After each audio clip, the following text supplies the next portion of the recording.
回、新日本海フェリーユーカリに乗船いたします。新潟、秋田を寄港し、北海道まで31時間の船旅です。これはほんと楽しみ。皆さん、おはようございます。現在朝6時です。今から特急サンダーバードで敦賀駅に向かいます。敦賀駅から敦賀フェリーターミナルまでバスで移動し、北海道へ向かいます。船旅とは聞いていたけど、北海道に行くなんて聞いてなかったよ。ごめんね。まあ私に任せておきなさい。旅の始まりです。今回も楽しむぞ。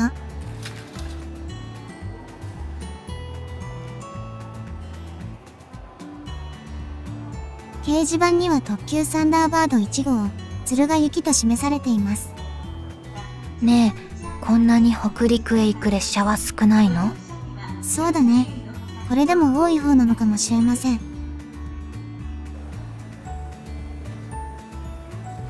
サンダーバードが入線してきたよ。大阪から敦賀までどれぐらいかかるの？1時間20分ほどかな。京都を出ると敦賀までノンストップで行けるのです。けど観光スポットでもある金沢まで直通で行けないのが不便になったように思います。いつも汚れた車体なのに今日はとても綺麗です。検査明けで化粧してもらったのかもしれないね。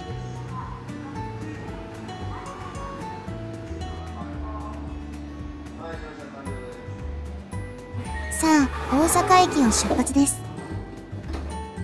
敦賀まで列車の旅も楽しんできます。行ってきます。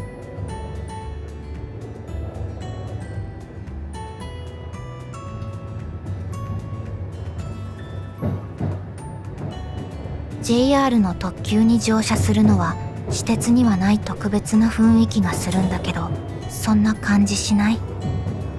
それはするね。やっぱり JR は全国に線路がつながっていると思うと夢が広がるよね。橋梁好きな私は橋梁を特急で渡るだけでも嬉しくなってくる鉄子なのです。その鉄子心は私には分かりません。いつか私にもわかるのかな。ねえ、車窓に見えるのは琵琶湖なの？そう、日本一の湖、琵琶湖です。果物の琵琶から名前を取ったの？そんなこと思ってたの？楽器の琵琶の形と似ているから琵琶湖となったんだよ。そうだったんだ。一つ勉強になりました。この路線は湖西線という琵琶湖沿いを走るとても景色のいいところでもあるんですよ。琵琶湖を越えると敦賀はすぐです。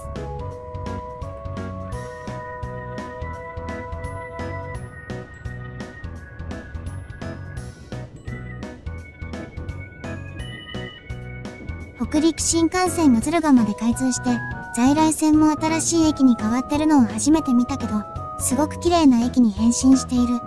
これにはびっくりしました。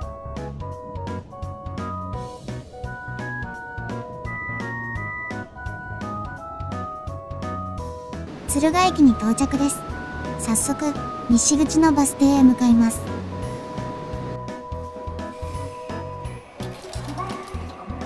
西口を出るとすぐにバス乗り場がありますので、8時50分の連絡バスに乗車です。ここが敦賀フェリーターミナルですね。後ろには大きなフェリーが停泊しているね。これが今日乗船する新日本海フェリーのユーカリです。2003年就航で少し古く感じますが、初めての航路でとても楽しみです。フェリーターミナルに入りましょう。とても綺麗で広い受付カウンターですね。まだ新しいのかな？1996年に完成したみたいですよ。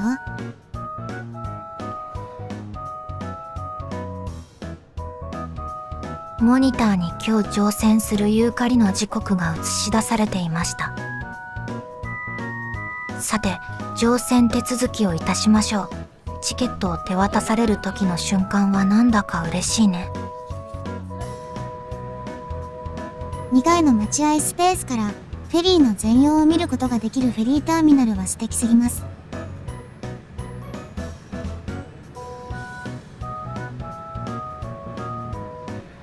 それにしても景色がよく見えるように設計されたターミナルですね。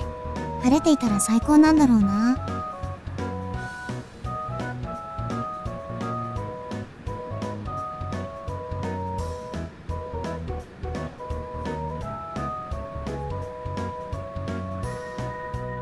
値段表を載せておきますね。スイートだけ値段が高いのは、乗船中の4食分がついていることと、特別なお部屋で、特別な料理をいただけるからです。直行便だと敦賀から苫小牧まで20時間、寄港便だと敦賀から新潟、秋田、苫小牧まで31時間かかります。料金は同じです。新しいリュックと船子で、さあ、乗船するぞ。乗船するには、2階の待合スペースから3階の乗船口へ上がります。通常、敦賀から苫小牧まで直行便が運航されていて、20時間で北海道まで行ってしまうのですが、今回乗船する寄港便は新潟、秋田と寄港し、31時間かかります。それに毎週月曜日だけ運航され、これがフェリー好きにはたまらない航路なのです。ワクワク、ドキドキがもう止まりません。この人道橋の両側の大きな窓の開放感が素晴らしいです。これから船旅に行くぞと盛り上げてくれそう。乗船です。エントランスが今までに乗船してきたフェリーと違ってかなり劣りますが、それ以上に今回の船旅が楽しみで仕方ありません。そうかな。私はなんかこんな感じのフェリーが好きです。9時に乗船開始、そして9時半に出港なので、部屋に行かず、3階から4階へ階段で上がり、4階の船尾にある展望デッキへ向かいます。出港シーンは1つ目のイベントですからね。もしかしたら早めに出港するかもと思いつつ、足早に長いプロムナードを駆け抜けます。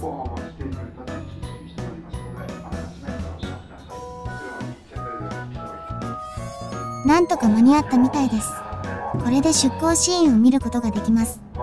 船尾のここだけしかデッキに出れないの？調べたところ、今いる4階デッキと、サイドにある3階の乗船口のデッキだけが出れるみたいよ。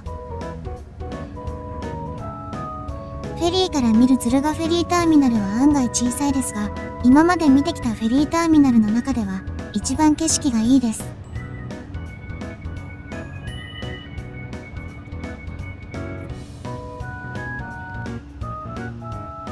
さあ、出陣だ。これから31時間の船旅を存分に楽しむぞ。皆さん、行ってきます。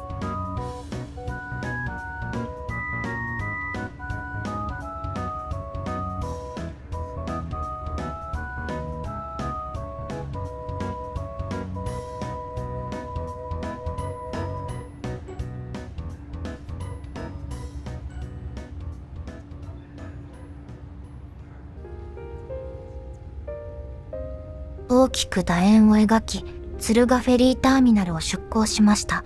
天気が悪いのがショックだけど、こればかりは仕方がありません。とても素敵な景色だね。晴れるともっといいんだろうけど、無事、出港できたことを感謝。台風でも来ていたら今日乗船できなかったしね。私はこの寄港便に乗れただけで嬉しい。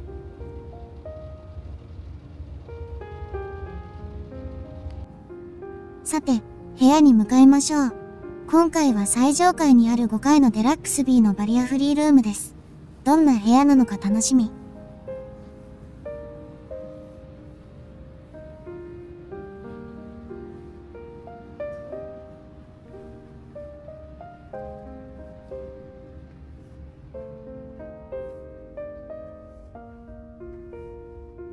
いつも迷う私なので、家で船内マップを確認してきました。今回は迷わず部屋の前に到着です。緊張の瞬間です。うわー広い。とても素敵な部屋に感動です。私が今まで乗船してきたフェリーの中では一番広い部屋です。この部屋なら31時間、快適に過ごせそう。やっぱり窓があるお部屋がいいですね。見て、晴れてきているよ。それに空、山、海と最高の景色だね。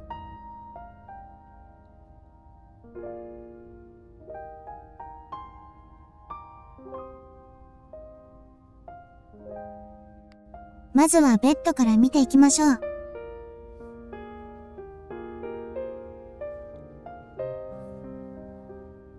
綺麗に畳まれた浴衣が置いてあり、ちゃんとカバーがされた掛け布団があって、ふわふわなマットにちょうど良い硬さの枕がありました。掛け布団がちゃんとカバーされている点はいいですね。かぶせているだけのカバーはすぐ外れてしまうのでダメです。ベッドのセンターには、おしゃれな調整式のルームランプ、そしてコンセント、照明のスイッチ、目覚まし時計、船内放送のボリューム、あとインフォメーションへの直通フォンもありました。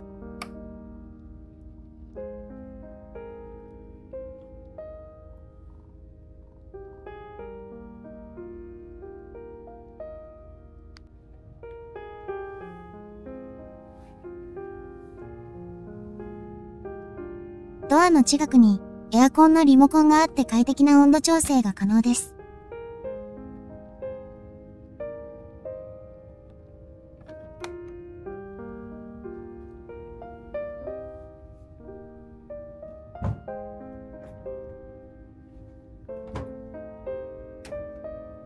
クローゼットにはハンガーと消臭スプレー、そしてスリッパがありました。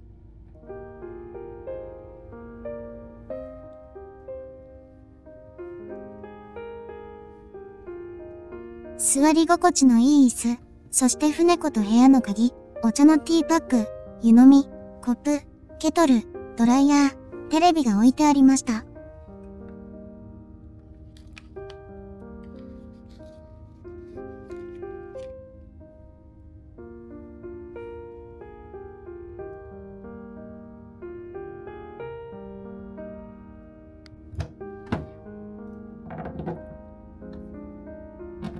椅子の横には冷蔵庫が置かれ、持ってきた麦茶を入れておきました。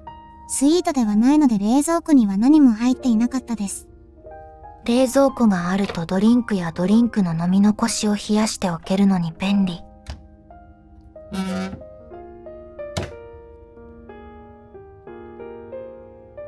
それにしても広い部屋です。とても気に入りました。外見を見た時は古いフェリーで大丈夫なのかなと思ってたけど、振動も音も静かでとてもいいフェリーだね。私もとても気に入りました。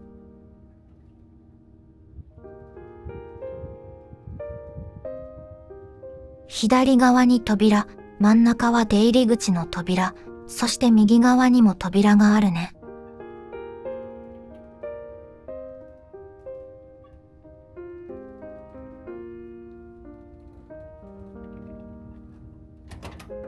右側の扉を見てみましょう。トイレにはウォシュレットが置かれ、洗面があって、シャワーとバスタブがあり、さすがバリアフリーのお部屋です。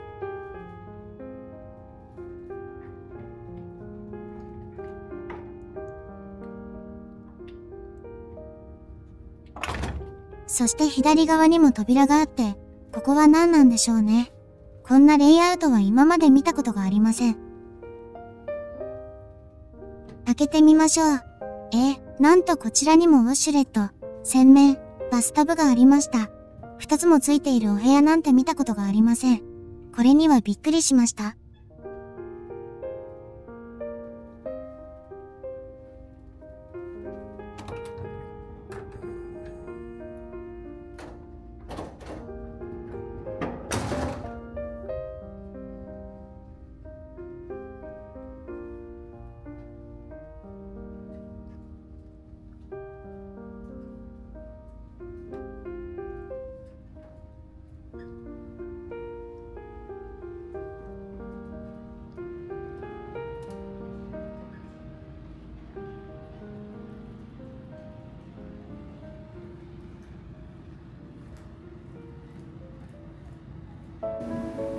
鶴が出港の時は曇っていて落ち込んだけど、晴れになって嬉しいな。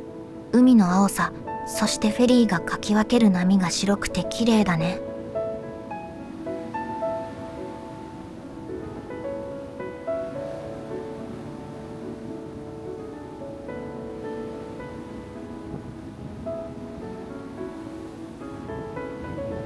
雨女の私でも晴れるんだね。この綺麗な海、スカッとした青空最高。フ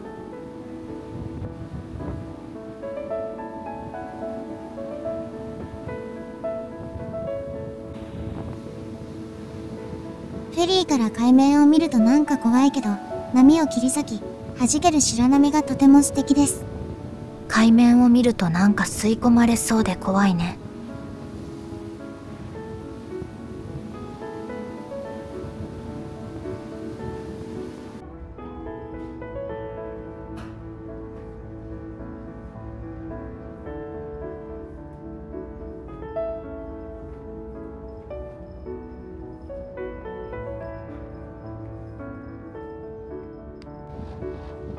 何この綺麗な景色は、真っ青な海に一直線に鉱石が浮かび上がっているよ。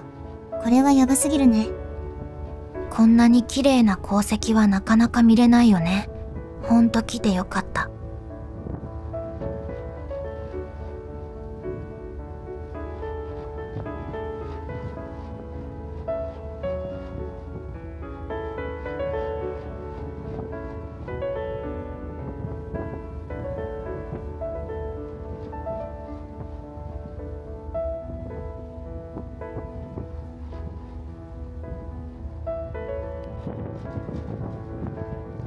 あんなに曇っていたのに嘘のように晴れているね。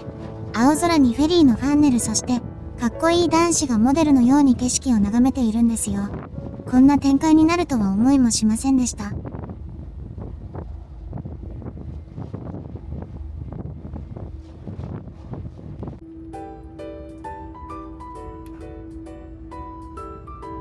いろいろとメニューも揃っているね。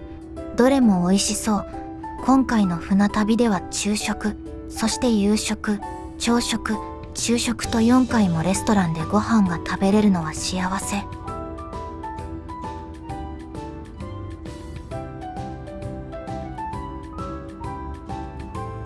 あ、待ちに待った2つ目のイベントは、フェリーでの食事なのです。私は北海道味覚フェアの根室のご当地グルメ、エスカロップにしようかな。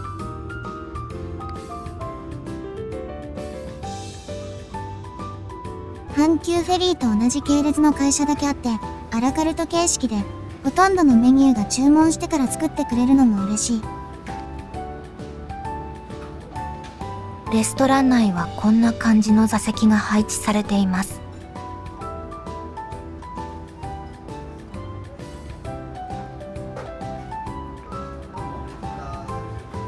ガラスケースの中にはお刺身やたらこ、冷ややっこ、ローストビーフ、杏仁豆腐、マンゴープリンなどもありました。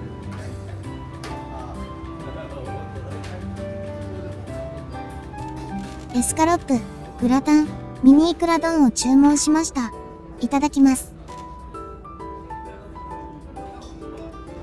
ごちそうさまでした。とても美味しくて満足です。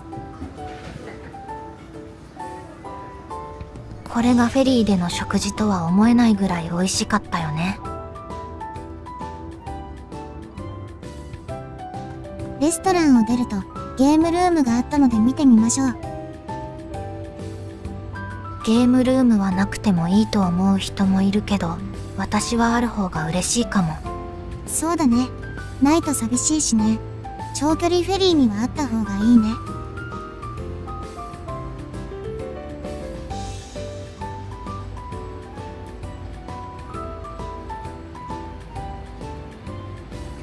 隅っこ暮らしの白クマがいるよ。クレーンゲームは苦手だけど挑戦してみるね。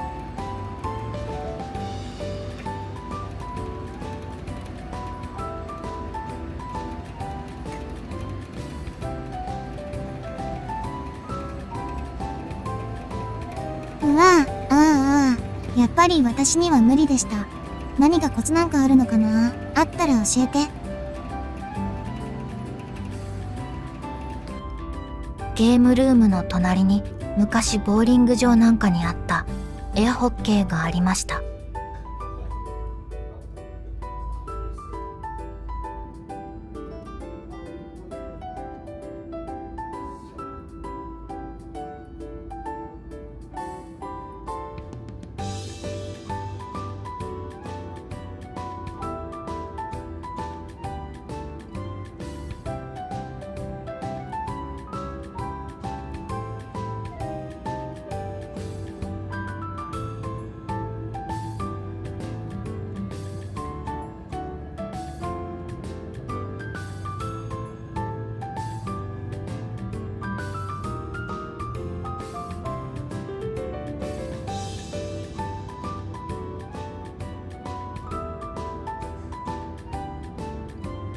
ここがスイートについている食事です。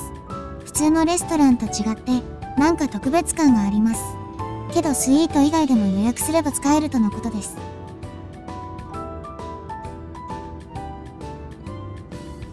昼食を食べて、そう時間は経ってないんですけど、せっかくカフェがあるので利用してみることにしました。さて、何を食べようかな。販売時間限定のメロンパン美味しそう。阪急フェリーも焼きたてパンが美味しいからね。あとアイスクレープのショコラを食べようかしら。残り2個のメロンパンを急いで取り、アイスクレープも一緒に注文しました。見た目はあまり良くないけど、美味しかったんです。メロンパンはサクサクでとても美味しかったです。なんと7個しか作らないのですよ。私は次回から絶対食べると決めました。メロンパンもうないね。船内放送でメロンパンが売り切れましたと言ってました。ほんの5分ほどで売り切れでした。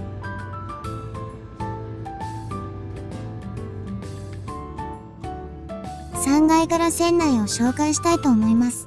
エントランスにユーカリの乗船記念やインスタの撮影する場所があります。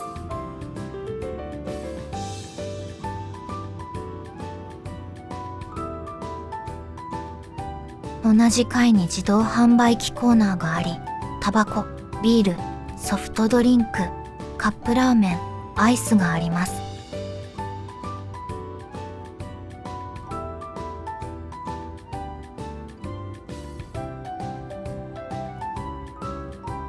ドリンクはコンビニと変わらないぐらいで売られていました。けど、カップラーメンは300円と少し高めです。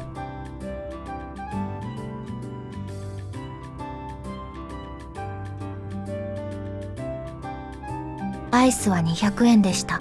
ちなみにカフェのソフトクリームは500円です。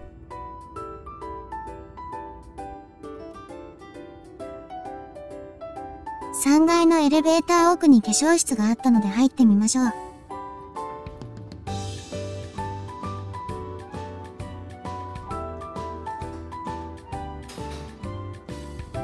洗面台がたくさん並んでおり、その奥にコインランドリーが5台設置されていました。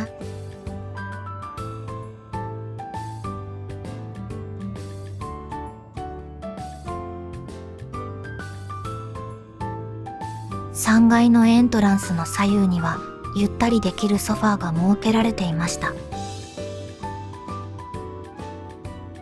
新潟航路50周年記念コラボ T シャツがありましたが、好みのデザインでなかったので買いませんでした。ユーカリ乗船記念の浮き輪の横には撮影用の衣装があり、子供たちは喜びそう。記念スタンプは乗船記念みたいなものは船内で買わないので、いつも乗船する時の記念に押して持って帰ります。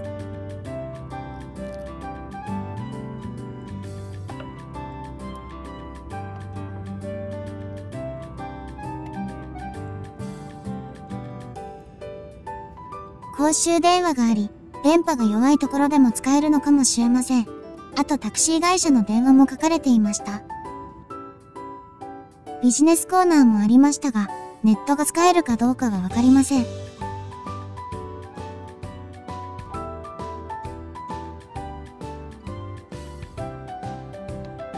3階の乗船口からは少し出ることができるデッキがあっておすすめの場所です。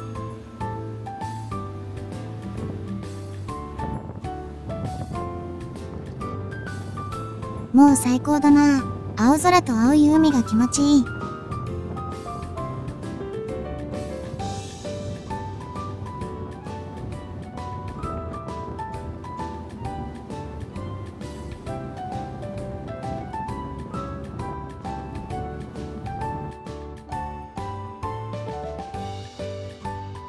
3階の船首には展望ルームがありますが、ここは喫煙スペースでタバコ臭いです。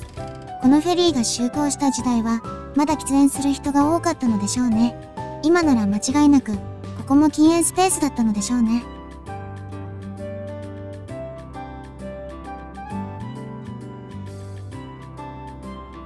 船首からの眺めは最高です。この上の4階にも展望ルームがあります。もちろん禁煙ルームですのでタバコを吸わない方は、そちらをおすすめいたします。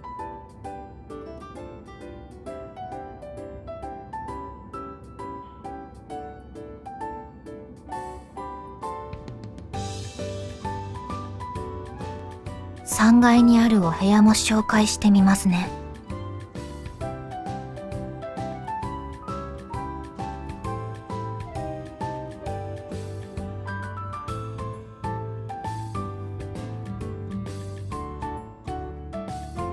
ツーリスト A は上下独立した2段ベッドです。安く済ませるならここですね。一番奥の部屋が窓があっておすすめです。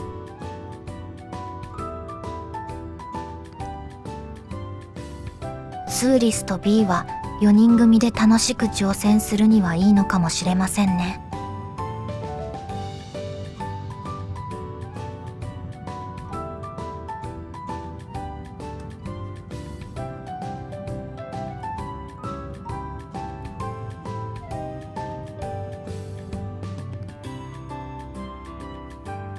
ツーリスト S は個室っぽいのがいいかも。入ったところにある広い部屋は車椅子席です。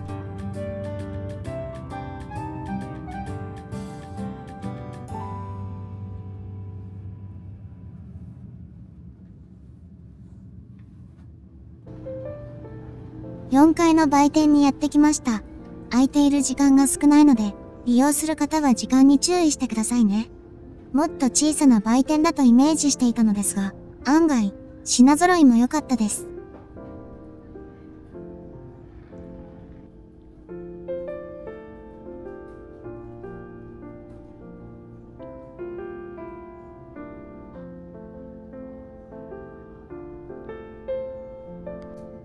こちらには、新潟の名産品が置かれていました。おっと、秋田県ではないですか。こちらは秋田の名産品コーナーです。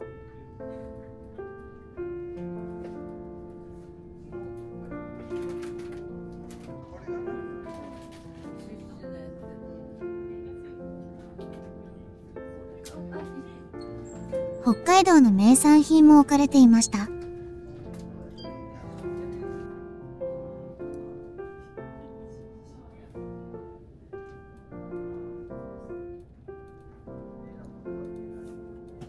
売店には少ないけどアイスも置かれていました。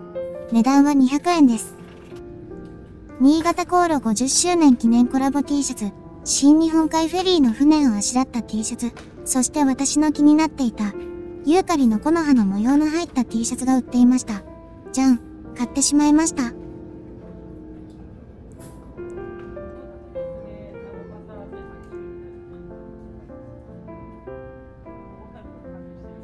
敦賀への直行便のスズランとのすれ違いがあるんだった。急いで3階デッキへ向かいました。時刻は15時17分でした。明るい間に、ゆったりと外を眺めながら大浴場に入らない？私もちょうど同じことを考えていました。入りましょう。誰もいなく、貸し切り風呂だね。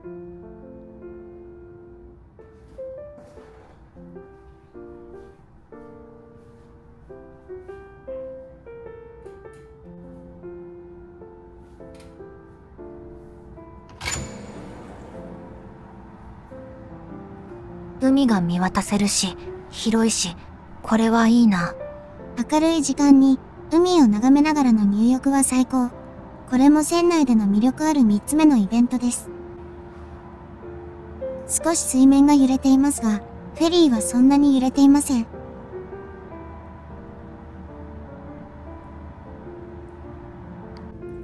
ゆったりお風呂に浸かった後はカフェで涼むのがいいね。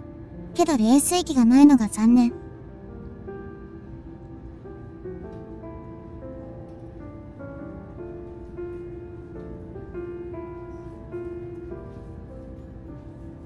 風呂上がりに海を見ながらマッサージチェアもいいかもよ。まん丸なお月様が出ているね。お月様の方は水平線上に雲があるけど、夕日の方は雲一つないね。それにしても風がめちゃくちゃ強いね。せっかく雲がない夕日だったのに、露出オーバーで失敗。スマホでなんとか撮った画像で許してね。これは次回からちゃんと設定しないといけないです。反省。けど自分の目であれだけ綺麗な夕日が見れたのは幸運なんだから落ち込まないでね。日本海に沈む夕日。フェリーでしか見れない4つ目のイベントです。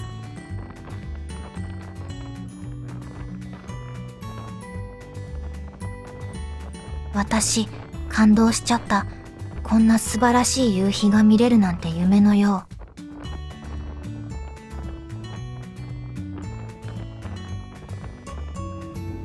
う。夕日も見れたことだし、夕食に行きましょう。1時間しかないので、食べ忘れないようにね。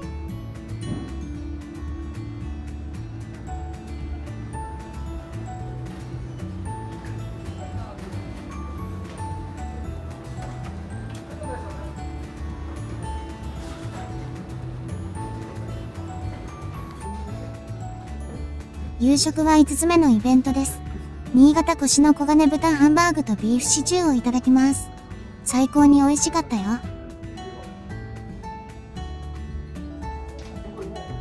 新日本海フェリーの食事はどれも美味しいのがいいね。ごちそうさまでした。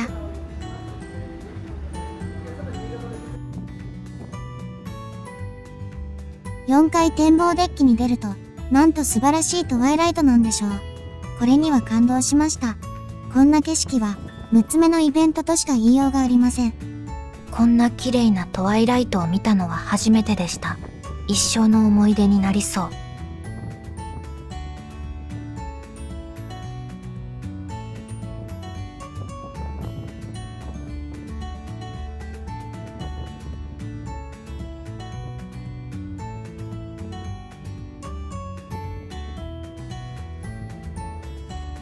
振り返ると、今度はまん丸なお月様がお出迎えです。今日は夕日、トワイライト、お月様と3つもいいものを見せていただきました。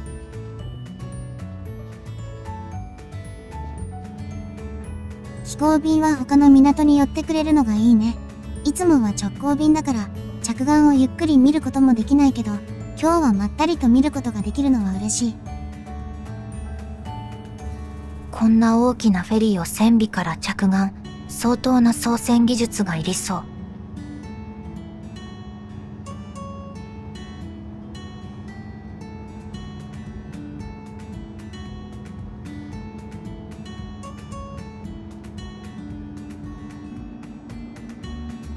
新潟港は看板に新日本海フェリーという文字しか書かれていなかったので、新潟の文字が欲しいところです。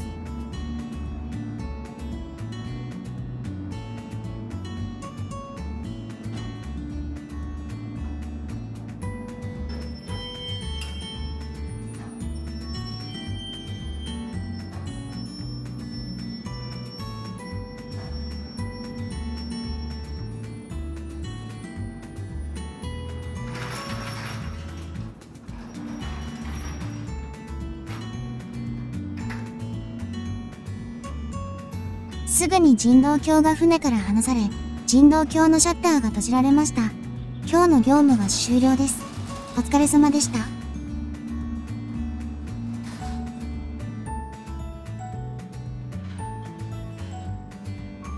人道橋は離されましたが、車で乗り込む方が多く、長い車の列でした。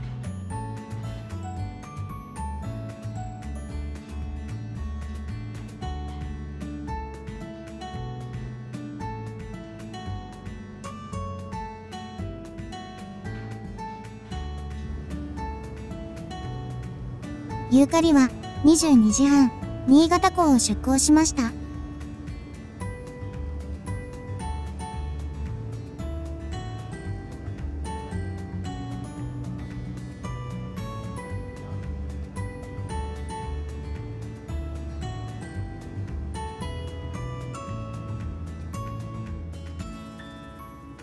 新潟に少しでも上陸してみたかったですが、この寄港便では降りることはできないのです。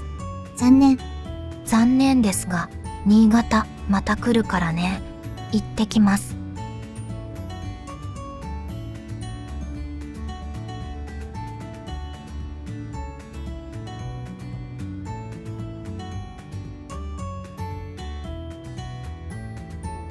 フェリーから眺める新潟市街地のネオンがまた格別でした。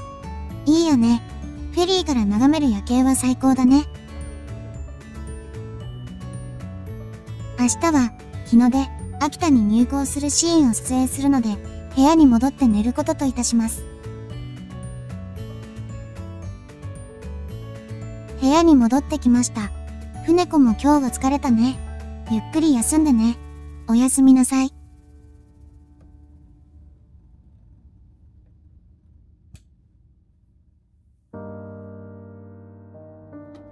おはようございます。現在、朝4時半です。部屋を出て4階のデッキへ向かいましょう。天気はどうなのかな？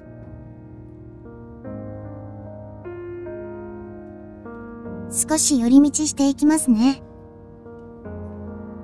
同じ5階フロアにビデオシアターがあります。ここで乗船中4本の映画が上映されています。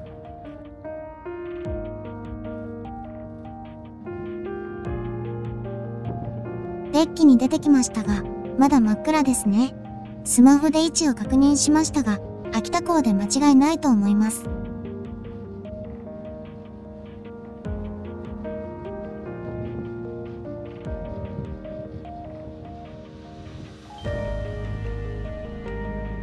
夜も明けてきましたね。けど雲が多く日の出はきつそう。秋田港のシンボルのセリオンがそびえ立ってるね。143メートルもあるそうです。だいたい32階建てぐらいの高さです。秋田港の人道橋がフェリーに伸びてきているね。なかなか他のフェリーでは見ることができないシーンなので注目。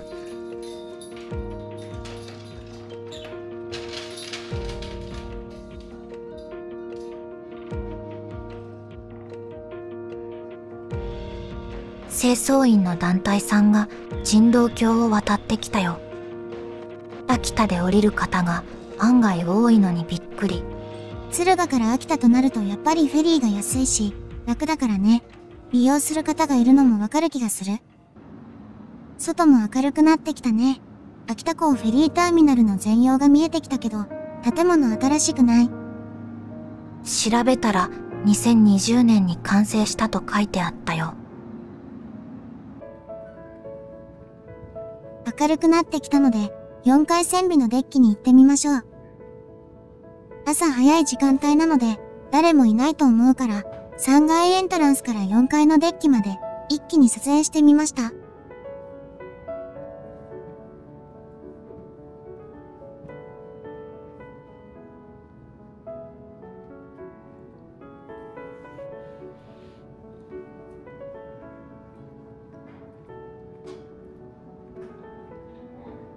案外距離があるんだけど、大浴場とお店の間を抜けるとカフェに出ます。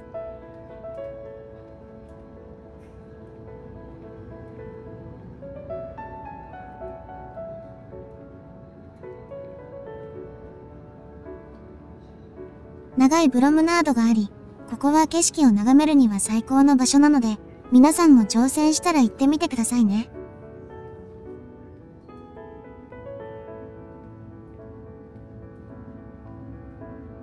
左側にはエアホッケーが2台置かれています。そしてゲームルームがあります。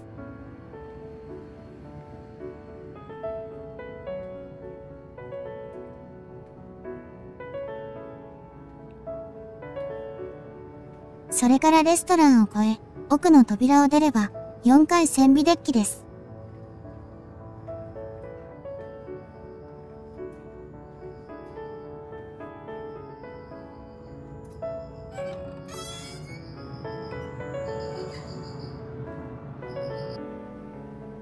残念だな。雲がなければきっと綺麗な朝日だったのでしょうね。けど少しだけ日が差しているからよしといたしましょう。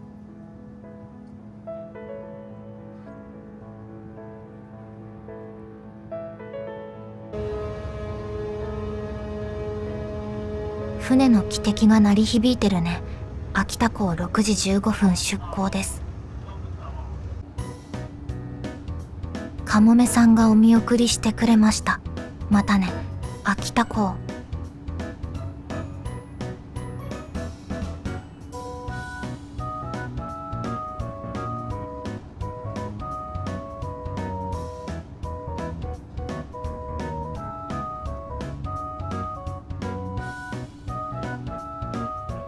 秋田港にはたくさんのプロペラがあって風力発電が行われています。こんなにいっぱいあると思いませんでした。すごいよね。私も全く知らなかった。フェリーからプロペラが回る姿を見るのは壮観だね。秋田港、また訪れるまでさようなら。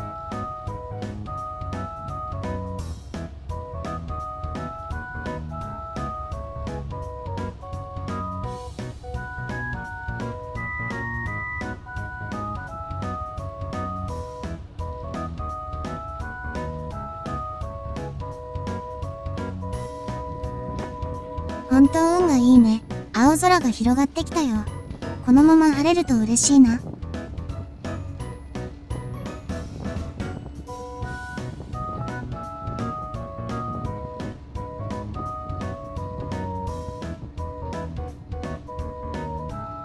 おっと6時半だよ。朝食を食べに行きましょう。朝から船内を走り回っているからお腹すいた。早く行こう。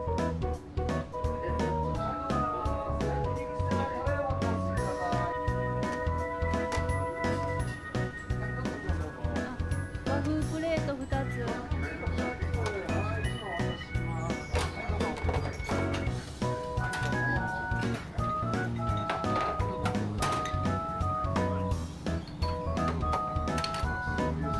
和風プレートを選びました。小鉢がついており、なかなか豪華ではないですか？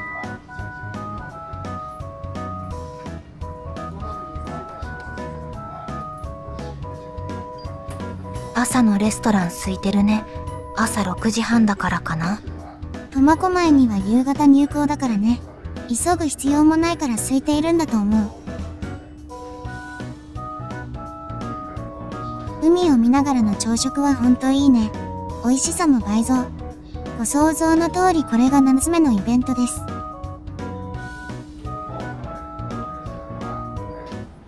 美味しかったです。ごちそうさまでした。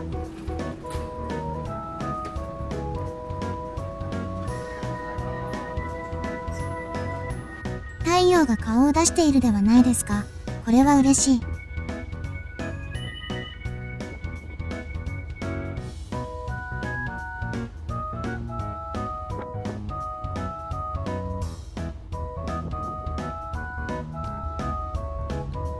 8つ目のイベントは6時44分にやってきました。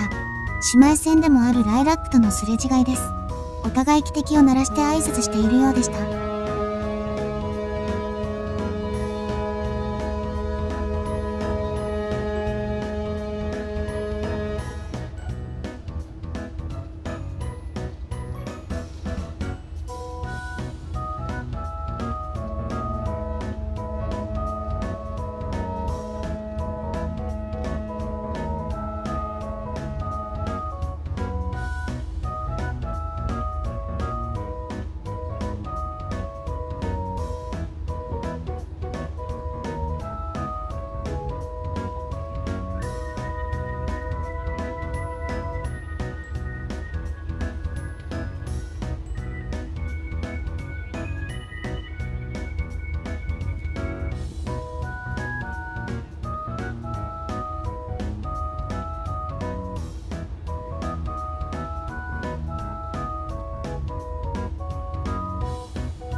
メロンパン狙いにカフェのオープン時間にやってきました。お目当てのメロンパンがケースに入っていますよ。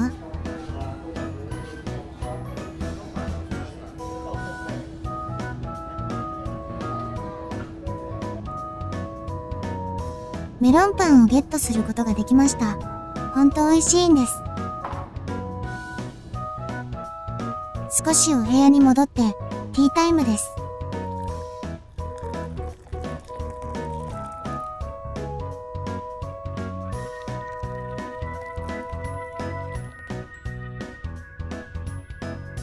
津軽海峡に入ったみたいなので、4階デッキに急いできました。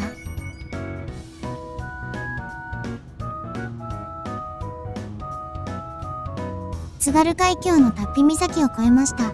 これから2時間ほど津軽海峡を通ります。青函トンネルがこの海底に走っているんですよね。昔トワイライトエクスプレスに乗車した時、夜中にサロンカーで車掌さんがお話をしていたことを思い出します。すごいよね。こんな長い海底トンネルを作ったなんて信じられない。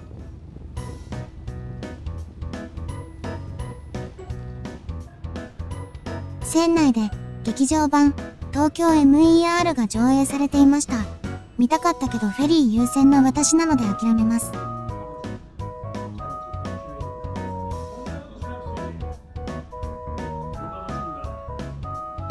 ほんと気候便はイベントが多くて楽しいです。乗船して4回もレストランでお食事、9つ目のイベントとしてはバッチリ。フェリー最後の昼食とあって結構並んでいました。最後に食べるメニューはもう決めています。最後に取っておいた一押しのメニュー、特製ザンギプレートで締めくくります。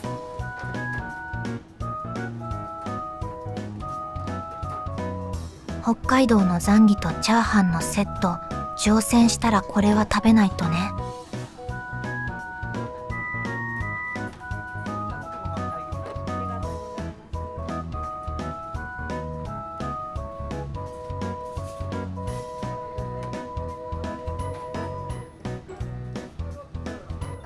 最後のお食事は船尾のデッキが見えるところを選びました。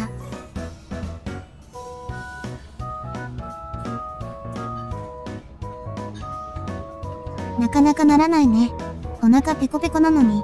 ああ、ぶるった。出来たてのザンギプレートを取りに急ぎましょう。うわあ、美味しそう。いただきます。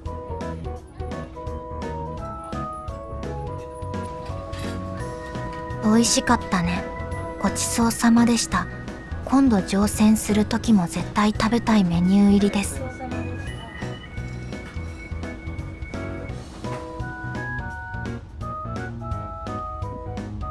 天気もいいしデッキに出てきました。津軽海峡も函館付近まで入ってきたね。津軽海峡は国際海峡のため、外国の船舶の走行が国際的に認められているそうです。中国とロシアの軍艦も通ったみたいですよ。日本のお偉いさんはどう考えているかわかんないけど、なんか物騒しいね。私は津軽海峡といえば、大好きな本マグロを思い浮かべてしまいます。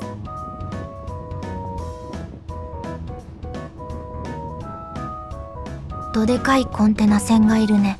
どこに行くのかな？ロシアかもしれないね。あとコンテナ船の後ろに見えているのはマグロで有名な大間だよ。よくテレビで大間のマグロ漁師が出てるけど、ここでマグロを釣っているんですね。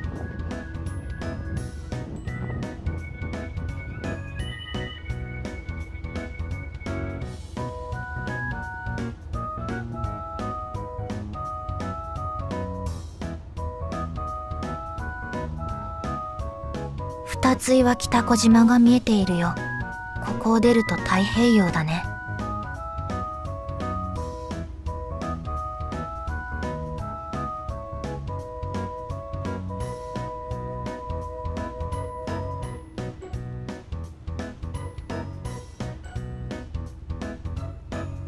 まだ船内で一つだけ行っていないところあったね。4階の展望ルームに行きましょう。こんな隠し玉を持っているなんて、なんでもっと早く連れてきてくれなかったの？人が結構いて撮影できなかったから後回しになっちゃったんだよ。この展望ルームは良くない？もう最高でしょ。ゆったりできるソファー、そして船首の窓から晴れた太平洋を眺めることができるなんて幸せ。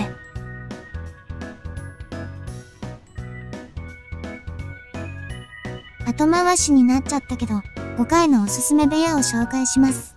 地図がわかりづらいかもしれませんが、なんとなく分かっていただければ嬉しいです。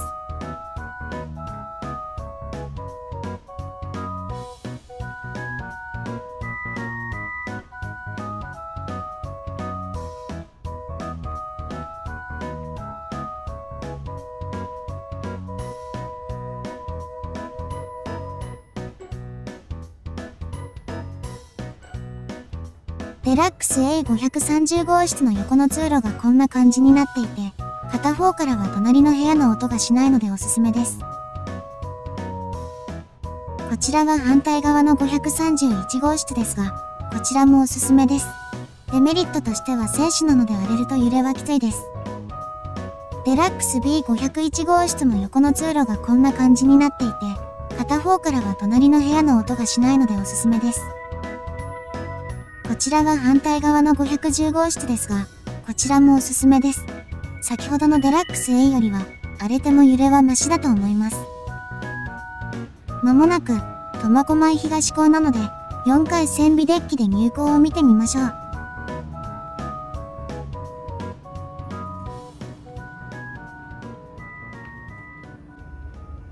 防波堤の赤と白の灯台をくぐると苫小牧東港です。なぜか北海道にフェリーで来るといつも曇りなのです。さっきまで晴れていたんですよ。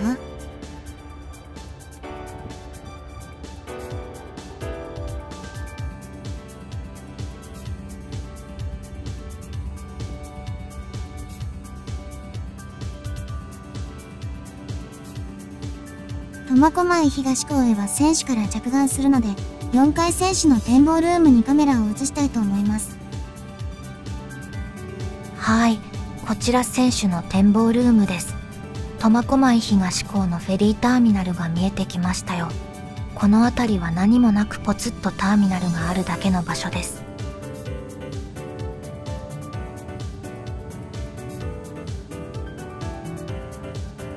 だから連絡バスを逃すと大変なことになるんです。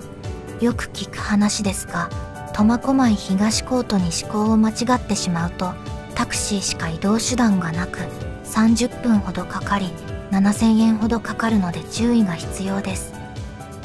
線尾デッキへカメラを回します。あとはよろしくね。こちらデッキです。苫小牧東港に着岸です。さて下船のため、乗船口へ向かうことにしましょう。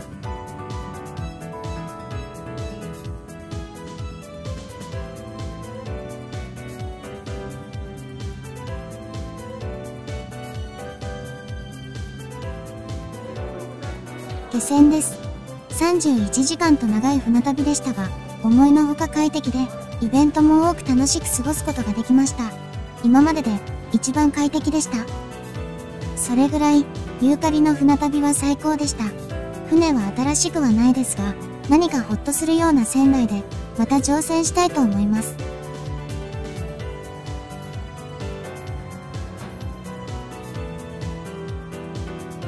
ありがとう。新日本海フェリーユーカリ、またね。